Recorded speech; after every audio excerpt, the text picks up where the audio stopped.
भारतीय का अधिकार और कर्तव्य है। लोकतंत्र की मजबूती के लिए ये जरूरी है। इस बार के लोकसभा चुनाव में भारी संख्या में लोग वोट कर रहे हैं। राष्ट्रनायक स्वामी रामदेव जी महाराज चुनाव को लोकतंत्र का महापर्व मानते हैं और वे हर चुनाव में भारतीयों को वोट डालने के लिए प्रेरित करते आए हैं। स्वामी जी महाराज ने गत सितंबर में प्रण लिया था कि वे केंद्र में एक स्थायी और मजबूत एवं ईमानदार सरकार के गठन तक पतंजलि योग पीठ नहीं आएंगे। स्वामी जी महाराज ने गत 9 महीने से पूरे देश में योग शिविरों, योग दीक्षा व राष्ट्र निर्माण सभाओं के माध्यम से घर घर जाकर प्रत्येक भारतीयों को यही संदेश पहुंचाया कि भ्रष्ट व्यवस्था को बदलने के लिए वोट ही एकमात्र रास्ता है तथा मतदान करना हमारा नैतिक, संवैधानिक एवं राष्ट्रीय कर्तव्य है। देशवासियों को वोट की ताकत का एहसास कराने वाले युगपुरुषा स्वामी रामदेव जी महाराज आज स्वयं श्रद्धेय आचार्य बालकृष्ण जी महाराज के साथ हरिद्वार में मतदान करने पहुंचे। स्वामी जी एवं आचार्य जी अपना अपना वोट डालने के लिए बहुत देर तक लाइन में खड़े रहकर अपनी बारी का इंतजार करते रहे। आखिर में वो क्षण आ गया जब स्वामी जी व आचार्य जी ने अपने मत का प्रयोग किया।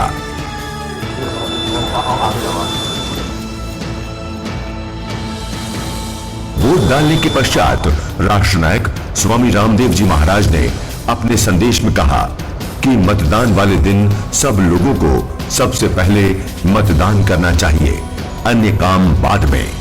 चूंकि मतदान करने का अधिकार हमें 7 लाख से ज्यादा वीर वीरांगनाओं की शहादत की बदौलत मिला है।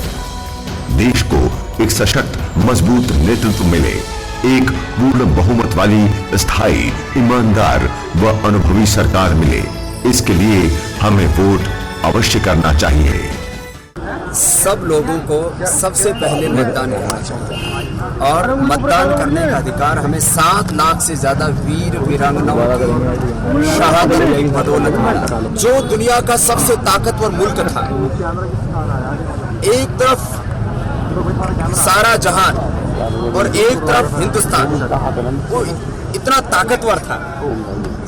वो हिंदुस्तान जो अफगानिस्तान, बांग्लादेश, पाकिस्तान से लेकर के और इधर तिब्बत से लेकर के कैलाश मानसरोवर से लेकर के जावा, सुमित्रा, इंडोनेशिया, कंबोडिया तक इतना अखंड भारत, विराट भारत आज खंड खंड हुआ कमजोर शासकों के कारण से। तो देश को एक सशक्त, मजबूत नेतृत्व मिले, एक पूर्ण बहुमत वाली, स्थायी, ईमानदार, अनुभवी सरकार मिले जिसका लोगों से सरोकार हो। ऐसा देश में एक मजबूत लोकतंत्र खड़ा हो, क्योंकि कुछ लोगों ने लोकतंत्र को लूटतंत्र, भ्रष्टतंत्र बना दिया है। ऐसे में सब लोग मिलकर के जब मतदान करेंगे तो निश्चित रूप से एक मजबूत लोकतंत्र देश में खड़ा होगा और करोड़ों लोगों में जिन मुद्दों को लेकर के अपेक्षाएं थी, चाहे काला धन है, काले धन को लाने के लिए, भ्रष्टाचार मुक्त भारत बनाने के लिए, भ्रष्ट व्यवस्था को बदलने के लिए, किसानों की आत्महत्या ना हो, देश में गो हत्या ना हो, माँ बहन बेटियों की अस्मत को, इज्जत को लूटा ना जाए, इसके लिए लोग वोट करें। तो वोट करते समय इन बातों का ध्यान रहे कि मुझे 125 करोड़ लोगों को न्याय दिलाने के लिए वोट करना है। मुझे इस देश के वो लोग जो दाने दाने को मोहताज हैं, जो गरीबी रेखा के नीचे जी रहे हैं, वर्ल्ड हंगर रिपोर्ट के अनुसार देश में 70 से 80 लाख लोग हर वर्ष भूख और कुपोषण के कारण से, हंग और मेल न्यूट्रिशन के कारण से मौत के आगोश में सदा सदा के लिए सो जाते हैं। और लैक ऑफ ट्रीटमेंट और दरिद्रता के कारण से, पॉवर्टी के कारण से कुल मिलाकर के 1 करोड़ लोगों की देश में मौत होती है।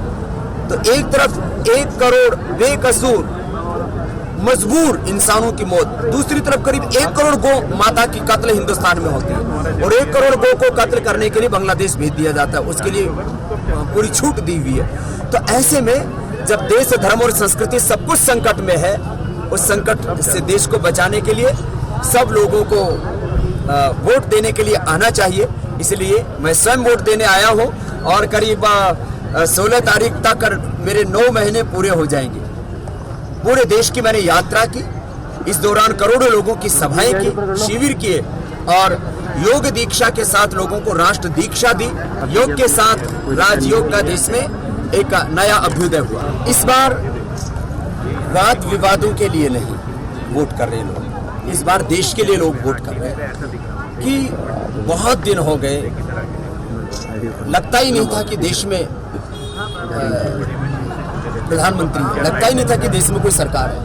पाकिस्तान हमारे सैनिकों की शीश काट करके ले जाता है, छोटे छोटे देश हमको आंख दिखाते हैं और पूरी दुनिया में भारत की प्रतिष्ठा गिर जाती है।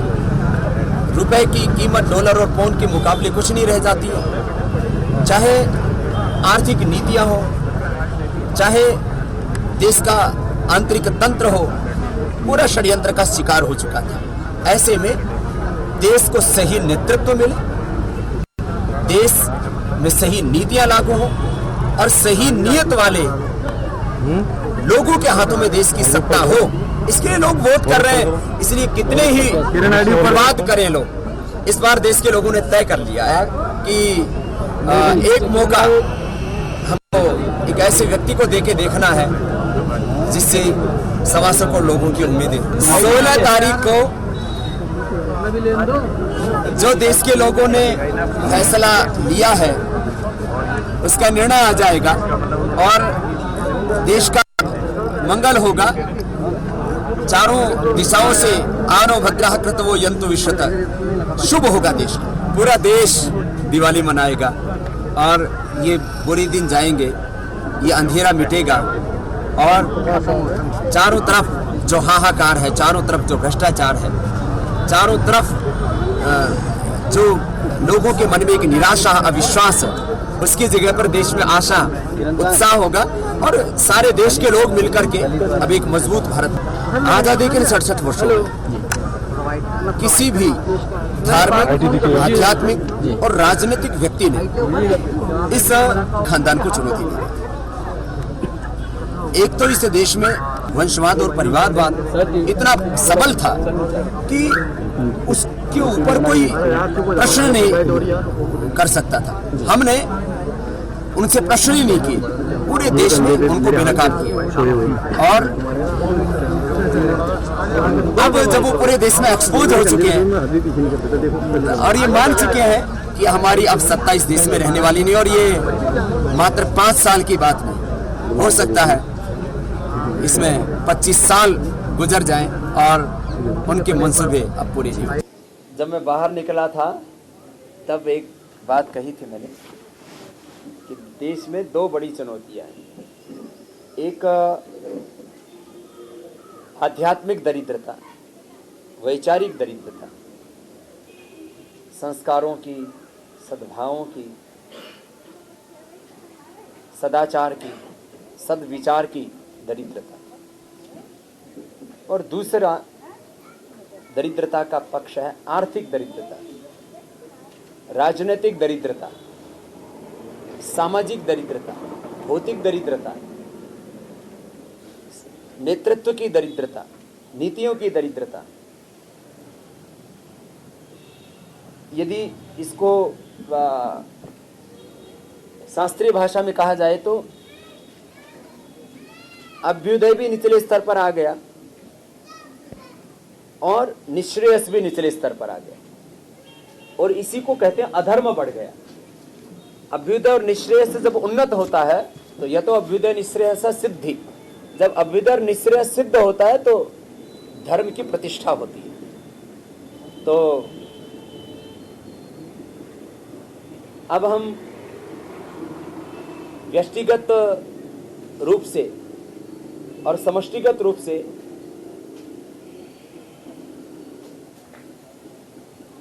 चारों तरफ ये दिव्यता का अवतरण कैसे हो, माने एक तरफ हमारे व्यष्टि मन में भागवत सत्ता का अवतरण कैसे हो, भगवत्ता का अवतरण कैसे हो, अतिमानस चेतना का अवतरण कैसे हो, हमारे जीवन में शुभ का आधान कैसे हो और उसके द्वारा इस समष्टि में दिव्यता का विस्तार कैसे हो। एक में हम पूरी तरह से आत्मनिर्भर हैं, माने अपने मन में, अपनी वाणी में, अपने व्यवहार में, अपने स्वभाव में, अपने आचरण में हम पूर्णतः दिव्यता लेकर के आए। और यह भी कोई सरल काम नहीं, क्योंकि अनेक जन्मों का प्रारब्ध और कर्माशय,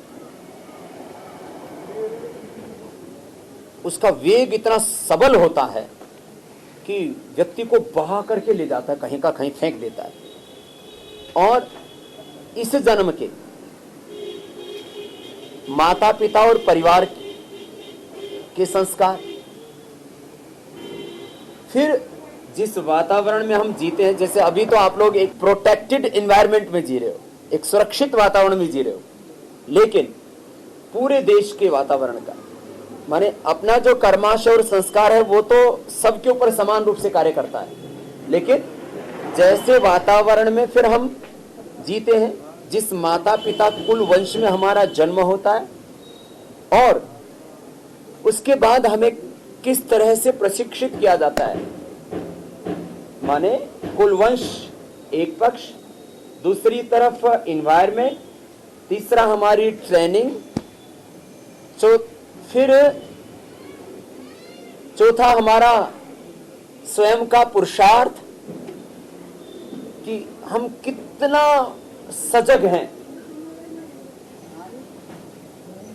कितने ज्यादा हम संकल्पित हैं, और एक एक पल हम जीवन को संवारने में कितनी प्रामाणिकता के साथ लगे।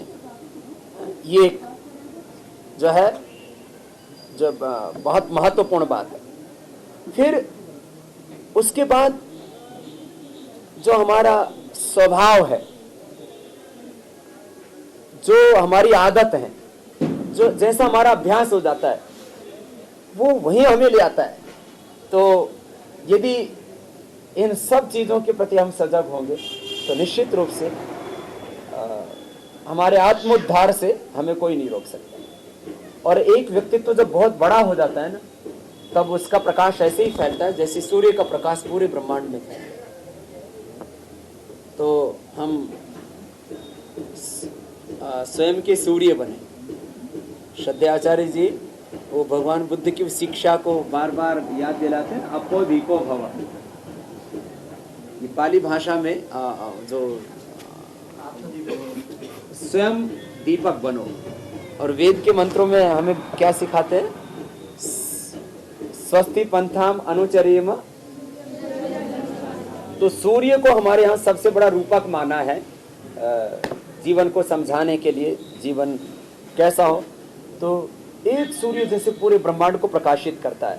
तो कहीं कहीं किसी किसी को कंफ्यूजन हो जाता है कि इस जगत में इतना अशुभ है, इतना अधर्म है, इतनी अनीति है, इतना अन्याय है, इतना शोषण है, इतना पाप है, वो कैसे मिटेगा।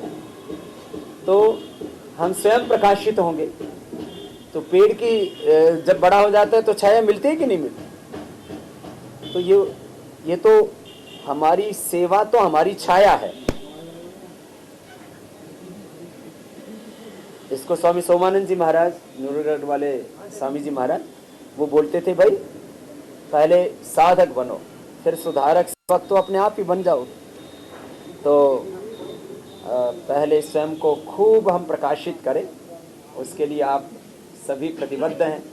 और मुझे लगता है इसमें कम से कम 5 साल तो व्यक्ति को एकदम घनघोर तपस्या करनी चाहिए, कम से कम, जो अपने व्यक्तित्व को बहुत विराट रूप में देखना चाहते हैं। कम से कम 5 साल तक घनघोर तपस्या की संपूर्ण सजगता, जागरूकता अपने जीवन में हो, तो उसके बाद एक सही नेतृत्व अपने आप तैयार हो जाएगा। तो सबसे बड़ा क्राइसिस मैं हमेशा बोलता हूँ, चाहे सामाजिक, सांस्कृतिक, आध्यात्मिक, आर्थिक, राजनीतिक, प्रशासनिक, किसी भी क्षेत्र में देखें तो वह एक आदर्श आध्यात्मिक सात्विक नेतृत्व का, और वो जो है हमें नहीं तय करना होता है। हमें तो अपनी प्रकृति के अनुरूप हमें शुभ की ओर प्रवाहमान होना होता है। तो जो हमारी मूल प्रकृति है उसकी पहचान भी तुरंत नहीं हो पाती। इसके लिए समय लगता है।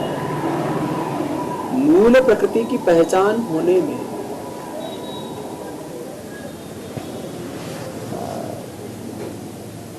25 से 50 साल का समय लग जाता है। तो फिर आप कई सोचेंगे कि इतने दिन तक क्या करेंगे। वो आपको कुछ करना नहीं है कि उसके लिए कुछ करना है। मूल प्रकृति की पहचान मतलब जैसे श्रद्धा आचार्य जी की मूल प्रकृति क्या है? आयुर्वेद। समझदार बच्चे। जैसे हमारी मूल प्रकृति योग और अध्यात्म निश्रेयस है, लेकिन मूल प्रकृति का मतलब यह नहीं है कि फिर बाकी सबसे नमस्ते। तो फिर प्रकृति कहाँ रह गई? मूल प्रकृति का मतलब है फिर प्रकृति कहाँ रह गई? फिर खत्म हो गई। नहीं, विकृति थोड़ी है। मूल प्रकृति यह है कि जैसे हमारा मूल स्वरूप क्या है? मूल स्वरूप क्या है? आत्मा। वो हमारी मूल प्रकृति। लेकिन ये शरीर भी तो, इंद्रियां भी तो हमारे साथ है ना, तो इनको भी संभाल के रखना। तो हम सबकी ऐसे सबका ही जो अंतिम गंतव्य है वो तो निश्रेयसी है। योग और अध्यात्म ही है अंतिम गंतव्य। लेकिन ये जो रास्ता है निश्रेयस का, मोक्ष का, ये धर्म अर्थ और काम से होकर के जाता है। दो शब्दों में बोला जाए तो आप सभी ऐसे तैयार हो, एक एक व्यक्ति। मैंने कहा कितना, कम से कम कितना साल बोला मैंने? 5 साल घनघोर तपस्या।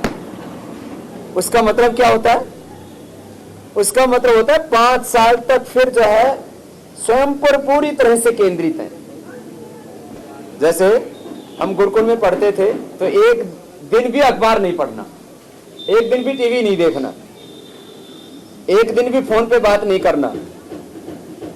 एक महीने में एक दिन? एक दिन भी। अच्छा। फोन था ही नहीं, अखबार आता ही नहीं था, टीवी था ही नहीं, और देखने की इच्छा ही नहीं होती थी। तो ऐसा पूरी तरह से आत्म केंद्रित आप लोगों को करके पूरे भट्ठे में तपा करके, और फिर सूर्य की भांति वो आता ना ब्रह्मचारी के बारे में, ब्रह्मचारी स्नातक होकर के जब निकलता है तब उसका ओज चारों तरफ फैल जाता है। ऐसी दिव्य तेज पुंज आपको बनना है, बन रहे हैं। उस